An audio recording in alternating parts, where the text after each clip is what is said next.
Live mula sa ABS-CBN News Channel 27. Ito TV, Patrol, Roblox.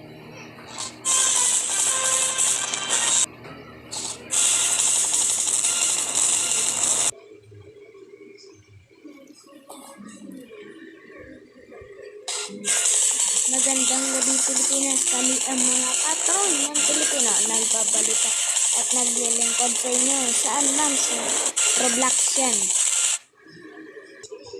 Sa ulo mga nagbabagang Roblox mula sa TV, Patrol Roblox.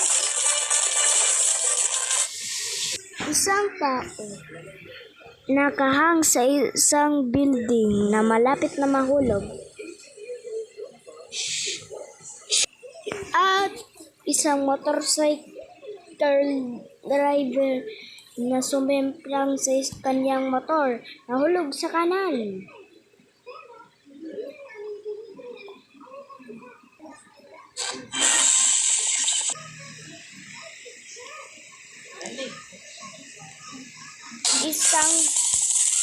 Isang tao na malapit na humulog sa isang building nahulog, namatay. Na-rescue ng mga firefighters at ng mga ambulansya na pinarescuehan. Nagpapatrol. Elias in process.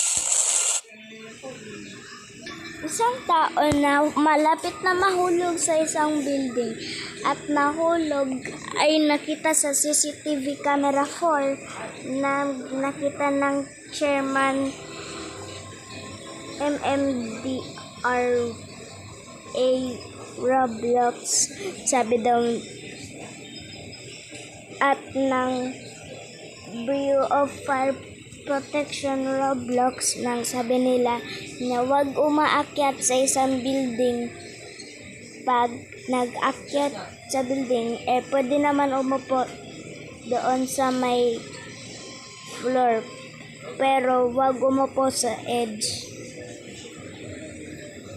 Elias in process. ABS-CBN Roblox yan news. Maraming salamat, Elias is in process.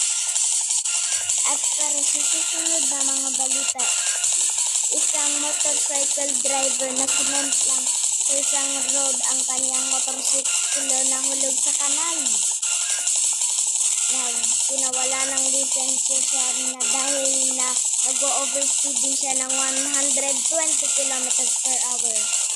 At yan po ang mga balita sa pagbabalik na TV Patrol Roblox.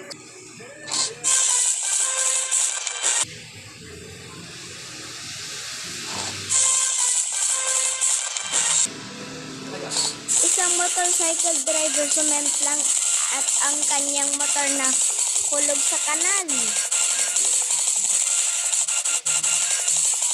Nagpapatrol.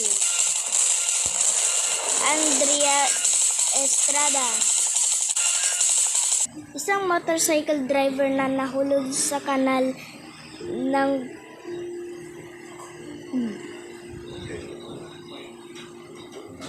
Saint Roblox ng Brookhaven na sumemplang ang kanyang motorsiklo sa may kanal na sumibsib ang kanyang body na hindi na makalakad na naka-wheelchair for after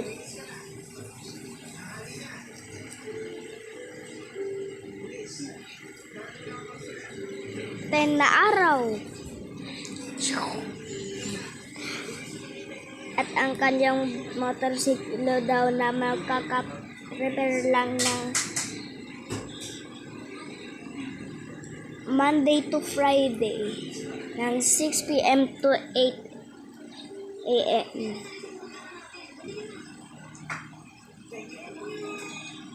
Andrea Estrada, ABS-CBN Roblox.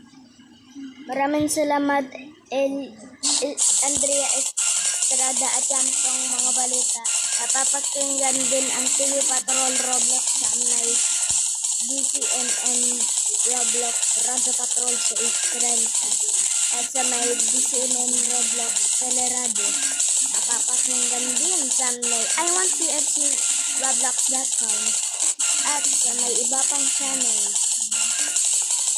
Ako po si Sabina David at ito ang TV Patrol Roblox.